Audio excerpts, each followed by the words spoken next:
I remember many years ago, I probably, well, that doesn't matter, but I had uploaded a video about the immune system. But I wanted to call it emotional immunological system. And it actually came from something that I read at the time, that peanut allergies could be treated with, I'm not advising here anyone, just something I read, with microdosing and incremental doses of peanut ness, so people would get used to. And to be honest, before I read that, I had that idea. I thought that. So I thought, okay, I don't remember why I thought that, because it's something I learned. And it just made sense to me. But then I took it to think about anxiety. And let's say that some people are, I don't know why I'm watching me. You're supposed to look at the camera. But some people, you could say, that have an allergy to anxiety. Some people have a severe allergy, some people have a mild allergy. And it's the same as with the hygiene hypothesis. It says that there's so many people who are allergic to peanuts and to whatever because of the cleanliness, because the immune system doesn't doesn't start to work, so it's messed up. So it's whenever it detects this peanut, I don't know why peanuts are so prone to be allergens, but there's probably a reason for it. So your immune system tries to fight it, and then some people, it fights itself, themselves or whatever. But the problem is that people don't get exposed to pathogens, to dirt, so their immune system doesn't work. And to be honest, that's the same thing that happens with anxiety. You grow in households where people or your parents try to take you away from experiencing any anxiety. They try to fix everything, they try to protect you. Kind of like what happened to the Buddha. That's why the Buddha woke up, because he left that environment where he was sheltered from everything, and he could develop his immune system and, well, everything that he thought. So I had that thought, and I was recording that video in, it's kind of a sad memory, on a hotel. I think it was a quality, it was a horrible hotel, and I felt really disgusted. uh, I lay over the covers. I didn't like undo the bed because I was disgusted by it. Speaking of, kind of ironic. And I slept with my shoes, and I think I put my sweater or something as a pillow, because I don't know. I'm kind of like that. I remember that trip. I don't want to talk about.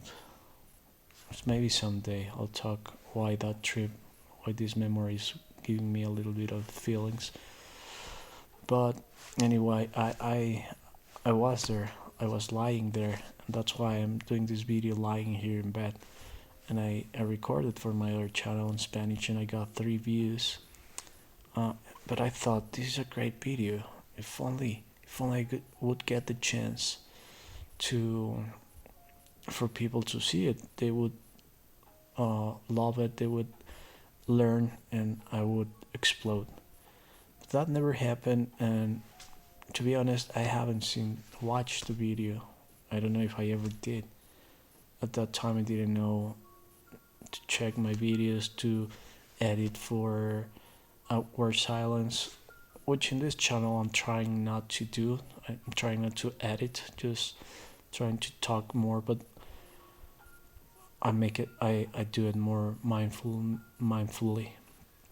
So anyway, the point of this is that we're sheltered from anxiety, so we get uh, an allergy to anxiety, and we are severely allergic or mildly, but mildly we are. And the cure it's the same as with peanuts. You got to get exposed to it.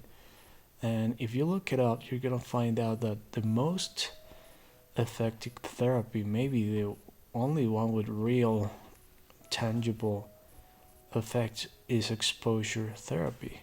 And what this means is, well, get your doses of anxiety of, and you don't have to start with like a pound of peanuts, a pound of anxiety, maybe just a little taste. Think of things that make you anxious that you don't do because you are allergic and you could die of anxiety allergy, and start exposing yourself little by little. I actually saw a video the other day from this YouTuber, and I thought it was funny because he talked about the pickup artist, and he summarized their whole deal really in a really funny way to me. And he said that they basically gaslight themselves to being shameless, and yeah, that's kind of exactly what happens. And Albert Ellis, the creator, well, he takes credit for creating CBT, and then Aaron T. Beck also. But Ellis was first. But to be honest, they both stole it from the Stoics. But Albert Ellis had this shame exercise. I forgot how would he call them, but he would do shameful things so he would get like vaccinated, inoculated, or sensitized to anxiety. And I think it came to me the word, but it left me. But they have contests from shame attacking exercises, something like that, every year. And Albert Ellis used to walk a banana in a park, and they said he actually became kind of shameless, and he became a philanderer.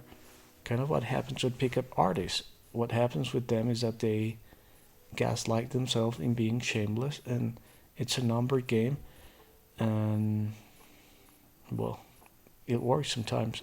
I'm not advocating for pickup artists. I don't even know how it works, but yeah, in a way, that's what happens. So anyway, that's gonna be my video. Hopefully it's useful.